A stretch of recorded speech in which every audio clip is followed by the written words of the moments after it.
बिस्मिल्लाहिर्रहमानिर्रहीम अस्सलाम वालेकुम। कैसे हैं आप लोग देख रहे हैं मेरा YouTube channel SR trading club. आज का हमारा टॉपिक है गोल्ड की एनालिसिस। तो चलते हैं गोल्ड के एनालिसिस करते हैं। सबसे पहले देख लेते हैं कि कौन कौन सी ऐसी फंडामेंटल न्यूज़ है जो गोल्ड को बहुत ज़्यादा इम्पैक्ट कर सकती है। तो चलते हैं फॉरेक्स फैक्ट्री के चार्ट के ऊपर और देखते हैं कि आज कौन कौन सी इंपॉर्टेंट न्यूज़ हैं। अच्छा, अगर आज की डेट में अगर हम लोग न्यूज़ की बात कर ले तो पाकिस्तानी टाइम के मुताबिक 6:30 बजे कोर पीईसी प्राइस इंडेक्स का डाटा है। तो ये डाटा बहुत ज़्यादा इंपॉर्टेंट रहता है स्पेशली गोल्ड के लिए। और अगर हम लोग डाटा के हवाले से बात करें तो प्रीवियस इसका 0.1% आया था और जो फोरकास्ट है वो 0.2% आया था। जैसा कि अगर कल के डाटा की हम लोग अगर बात करते हैं तो कल के डाटा के अंदर भी मैंने आपको बताया था कि डाटा ओवरऑल जो है वो पॉजिटिव आने के चांसेस हैं, लेकिन उसमें एक रिपोर्ट अनएम्प्लॉयमेंट क्लेम की जो है वो नेगेटिव आई है। तो वो भी कोई इतने खास फिगर्स जो है ना वो उनके नेगेटिव नहीं थे, थोड़े बहुत नेगेटिव थे। तो इस वजह से मार्केट ने जो है वो आपने देखा होगा कि डबल साइड मूव आपको देखने को मिली है कि पुल बैक जो है वो मार्केट ने लगाया है। अच्छा, सिचुएशन ये थी कि कल की मैं अगर आपको थोड़ी सी बात बता दूं रिपोर्ट्स के हवाले से कि देखिए, जब इस तरह का कोई डाटा होता है, जैसे मैं आपको एक चीज़ थोड़ी सी यहाँ पे समझाता हूँ। अच्छा, यहाँ पे आपने न्यूज़ को ना मैं फिल्टर कर लेता हूँ ताकि आपको चीज़ें जो है ना वो क्लियर समझ आ जाए। अच्छा, अगर हम लोग बात करते हैं कल के डाटा के हवाले से तो कल का डाटा मैं आपको दिखाता हूँ कि कल का डाटा अगर आप देखें तो एडवांस जीडीपी जो है वो हमारे पास पॉजिटिव आया और अनएम्प्लॉयमेंट जो है वो हमारे पास नेगेटिव आया। तो यहाँ पे ऐसा क्या हुआ कि मार्केट जो है वो किसी साइड का डायरेक्शनल मूव नहीं ले सकी। उसकी रीजन ये थी कि डाटा मिक्स था और डाटा मिक्स होने की सूरत में मार्केट ने किसी एक साइड की डायरेक्शन नहीं पकड़ी है, बल्कि दोनों साइडों पे मूव जो है ना वो आप लोगों को दिया है। तो कोशिश किया करें, डाटा को समझ के ट्रेड किया करें, क्योंकि कल से मुझे बहुत ज़्यादा मैसेजेस आ रहे थे कि सर हमारी जो ट्रेड है वो इधर से फंस गई, इधर से फंस गई। तो देखो, मार्केट के अंदर जब फंडामेंटल एनालिसिस आप कर रहे होते हो तो फिर आपको पता होना चाहिए कि ये 6:30 बजे के करीब आपके पास एक न्यूज़ है और उस न्यूज़ के ऊपर आपने किस तरीके से ट्रेड करना है वो आपको पहले से प्लान करके रखना पड़ता है। और ये चीज़ें आपको पहले से ही प्लान करनी चाहिए दिन के अंदर। जैसे अब हमें पता है इन केस के अगर हमारे पास आज 6:30 बजे एक न्यूज़ है, कोई सी प्राइस इंडेक्स की न्यूज़ है, तो हमें पता होना चाहिए कि यार 6:30 बजे हमारे पास न्यूज़ है, तो हमने उस न्यूज़ को किस तरीके से ट्रेड करना है और किस तरीके से अपनी एंट्रीज को जो है वो प्लान करना है। तो ये चीज़ें आप जब मॉर्निंग में एनालिसिस कर रहे हो या जब भी एनालिसिस कर रहे हो तो इन चीज़ों को मद्देनजर रखें। देन उसके बाद जो है ना आप अपने एनालिसिस को आगे बढ़ाएं। अच्छा, चलते हैं उसके बाद टेक्निकल चार्ट के ऊपर। टेक्निकल चार्ट की अगर हम लोग बात करते हैं तो टेक्निकल चार्ट में अगर आप देखो तो मैं ये आपको बता देता हूँ कि ये हमारा गोल्ड का जो है वो वीकली टाइम फ्रेम है।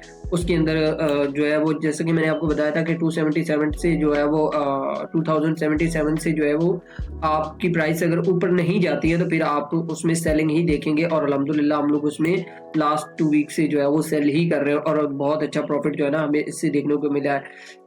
अच्छा, यहाँ तक अभी पास हाई प्रोबेबिलिटी चांसेस है कि मार्केट जो है वो दोबारा थोड़ा सा नीचे आ सकता है, क्योंकि न्यूज़ जो है वो पॉजिटिव बता रहे हैं और डॉलर वैसे भी स्ट्रॉन्ग है। तो आप गोल्ड को सेल साइड पे देखिएगा जी। तो अच्छा, अगर हम लोग डेली टाइम फ्रेम की बात कर ले तो डेली टाइम फ्रेम में जैसा कि मैंने आपको बताया था कि ये वाला जो स्ट्रक्चर है, अगर आप इस एरिया में यहाँ पे देखें तो यहाँ पे मैंने आपको बताया था इस एरिया के अंदर।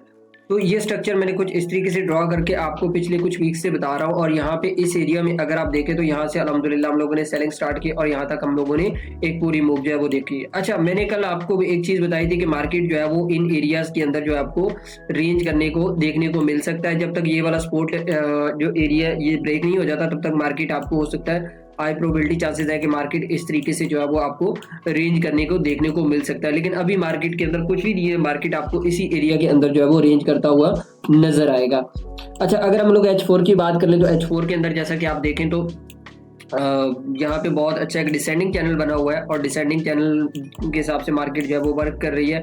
तो यहाँ पे हमारे पास सेल की कंफर्मेशन थी तो अल्हम्दुलिल्लाह हम लोगों ने सेल की और बहुत अच्छा प्रॉफिट बनाया। पब्लिकली भी मैंने वो सिग्नल दिया। अभी क्या हो सकता है कि मार्केट थोड़ा सा ऊपर जा सकता है इस एरिया तक। यहाँ पे तकरीबन कोई 30 के एरिया तक जाने के बाद मार्केट दोबारा आपको सेल साइड पे यहाँ तक देखने को मिल सकता है। लेकिन हाई प्रोबेबिलिटी चांसेस है कि मार्केट जो है वो आज अपनी करेक्शन कंप्लीट करेगा 30 तक, फिर देन उसके बाद आपको एक फाइनल मूव जो है वो देखने को मिल सकता है सेल वाली साइड पे। लेकिन आप कोशिश करें कि आपने ट्रेंड में रहना है और ट्रेंड के साथ मिलकर ट्रेड करनी है। अच्छा, अगर हम लोग H1 की बात कर लेते हैं, H1 की अगर आप यहाँ पे बात करें इस एरिया के अंदर तो यहाँ पे अगर आप देखें तो यहाँ पे मैंने मार्क किया हुआ, यहाँ पे आपको बहुत प्यारा एक कंसोलिडेशन फेज जो है वो रेंजिंग एरिया जिसको हम कहते हैं रेंजिंग एरिया यहाँ पे देखने को मिला। यहाँ पे ब्रेकआउट हुआ, ब्रेकआउट के बाद यहाँ पे इसने दोबारा से जो है वो यहाँ पे एक छोटी सी रेंज क्रिएट की और यहाँ पे फिर इसने दोबारा से जो है वो मूव इन स्टार्ट कर दिया। ठीक है, यानी कि ब्रेक इन कर दिया, पहले ब्रेकआउट किया फिर ब्रेक इन कर दिया। तो अभी हाई प्रोबेबिलिटी चांसेस है कि मार्केट थोड़ा सा नीचे आके पुल बैक करके यहाँ पे जाके फिर दोबारा से जो है वो 30-32 के एरिया से फिर दोबारा जो है वो मार्केट आपकी इस तरीके से कुछ सेल हो सकती है। अच्छा, उसके बाद अगर हम लोग डायरेक्टली सेलिंग वाला सिनेरियो अगर डिस्कस करते हैं तो उसमें ये है कि अगर मार्केट, अब ये बात मेरी आपने बड़ी गौर से सुनी है, अगर मार्केट इस लेवल को ब्रेक कर जाती है 2019 के नीचे H1 की कैंडल क्लोज हो जाती है कुछ इस तरीके से, तो फिर आपने जो है वो दूसरी कैंडल का वेट करना है और उसका लो टूटने के बाद, जिस कैंडल ने ब्रेकआउट किया होगा उसका लो टूटने के बाद उसको ट्रेड करना है और उसके हाई के ऊपर आपने जो प्रीवियसली कैंडल जो जिसके ऊपर ब्रेकआउट होगा, ब्रेकआउट के कैंडल के ऊपर आपने जो है वो स्टॉप लॉस रखना है, उसकी हाई के ऊपर थोड़ा सा स्टॉप लॉस रखना है 10-15 पे, और उसको जो है आपने सेल साइड पे ट्रेड करना है और उसका टारगेट जो है वो आपने 2004 का रख लेना है यहाँ तक के लिए। तो फिर मार्केट के हाई प्रोबेबिलिटी चांसेस है कि मार्केट यहाँ तक भी आ सकता है, क्योंकि बाज़-औक़ात ये होता है कि ये वाला जो लेवल है, अगर आप यहाँ पे इस एरिया में अगर एक हॉरिजॉन्टल लाइन ड्रॉ करें तो ये लेवल भी आपका रिस्पेक्टेबल है, तो यहाँ पे मार्केट जो है वो आपको देखने को कुछ इस तरीके से जो है वो मिल सकती है, जैसा कि मैंने आपके सामने ये स्ट्रक्चर भी ड्रॉ किया है।